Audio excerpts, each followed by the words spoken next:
So today we're discussing what the graph of an exponential function looks like. And when we begin, we're also going to be transforming it and determine if it's growth or decay. So right now, ask yourself, if I offered you $1 million right now, would you take it? Or if I gave you a penny and doubled it every day, and then at the end of 30 days, I gave you whatever money it wound up being. Which one would you take? Decide. No.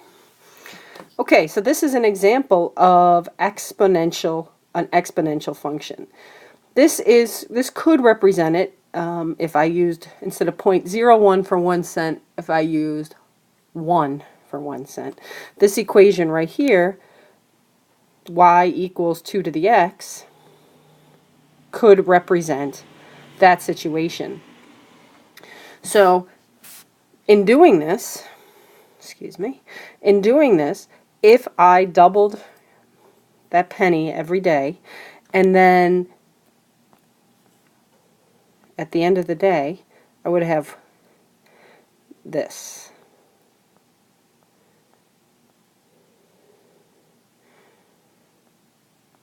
I would have that many cents. So I would have this many dollars. So that would be $10 million. So if you were smart, no, I'm just kidding. You didn't have to be smart. But if you knew this, or if you kind of took my, the hint, that this is the better one to take, you would have $10 million instead of $1 million. It's all good. So that's an exponential equation, or function, where the x is in the actual exponent. That is an exponential equation. So when we look at this right here, as you can see, it grows. It starts below for a while. It stays really low, and then it goes up really high, really fast. That's exponential. Because every time here, we're doubling something. Whatever. In this case, we were just doubling 1, and then, etc. So the value of this is pretty cool, but most exponential equations look like this, and this is what we would consider a growth. Hopefully that's pretty obvious. It's a growth because it's going up. It's a growth equation when the thing being raised to the x power, and it has to be just plain old x, being raised to the x power is a whole number. So we know it's a growth equation if the base to the exponent, okay, so it always has to be x, so the base is greater than 1. Okay, so if you look at this is an exponential function. As x goes to infinity, so as x goes this way, so is y. Pretty straightforward for the end behavior. But as x goes to negative infinity, as you can see, it's getting really, really close to this line right here, but it's not touching it. Okay, and it never, ever, ever will cross it. This is what we consider the asymptote. So an asymptote is an imaginary line. It's not part of the graph, but often we graph it dotted like this, that the line will not cross.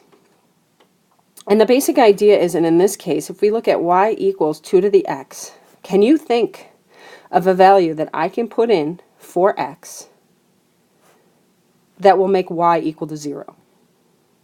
So basically, is there ever a point where it's going to hit that x-axis right there? Take a second and think about it. Hopefully you tried a couple values in your calculator and nothing happened. So you can never find a value that you can plug in for x that will actually give you that 0 out for y. So that's the idea of the asymptote. So in this case, I got this. In this case, y equals 0, a horizontal line, is the asymptote. Okay, so as x goes to infinity, y gets close to that asymptote. Asymptote. Okay, and that's a growth equation. So if we come over here, this is a decay. So a decay equation is when the graph goes down. So it starts up high, and then it approaches another asymptote over there. So we know this is a decay because the base is between 0 and 1. Okay, so it's always a fraction. But a fraction that's between 0 and 1. You can have fractions that aren't between 0 and 1. So notice here, this is a negative exponent. So that negative exponent means that that 2 really is a fraction. So this one also has an asymptote right here. Again, we can't find a number that we can put in for x that would make y 0. So as x goes this way, it approaches that asymptote. And as x goes, that should say negative infinity. As x goes to negative infinity this way, y goes to infinity. Y goes up. So let me just check over here. Nope, I missed the negative here too. Okay? So that's a growth. Those are growth and decay exponential functions. You know it's growth because it's going up, it's decay because it's going down, and you can notice it briefly by looking at the base to the x power and know that if it's a fraction, it's decay, etc. So what we're doing here is we're going to transform.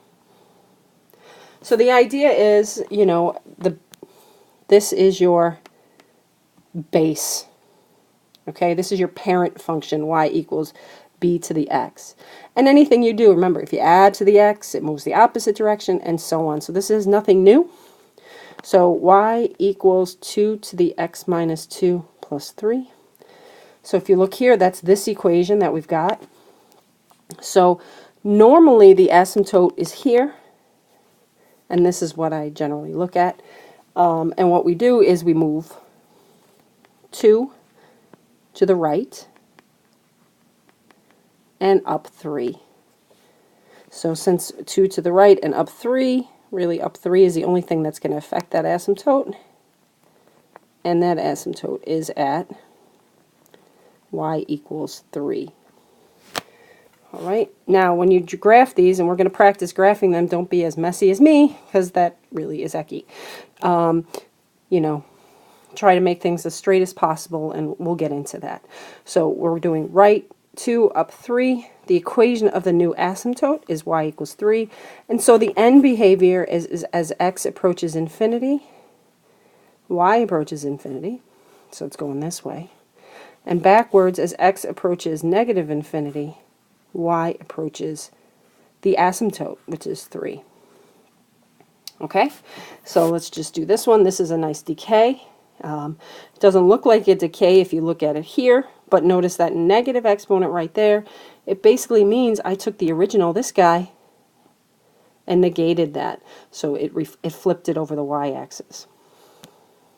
Okay, so we state the transformation.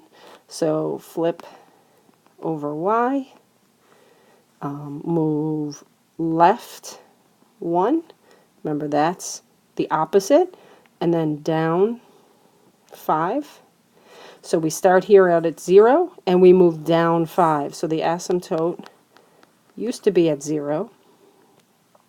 The original, the parent, was at 0, and now this one is at 5.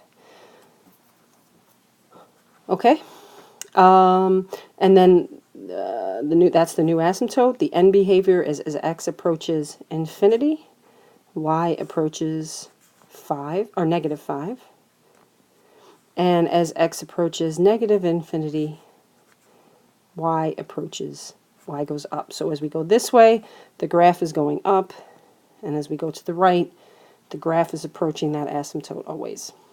All right, see how that goes. Have a good day.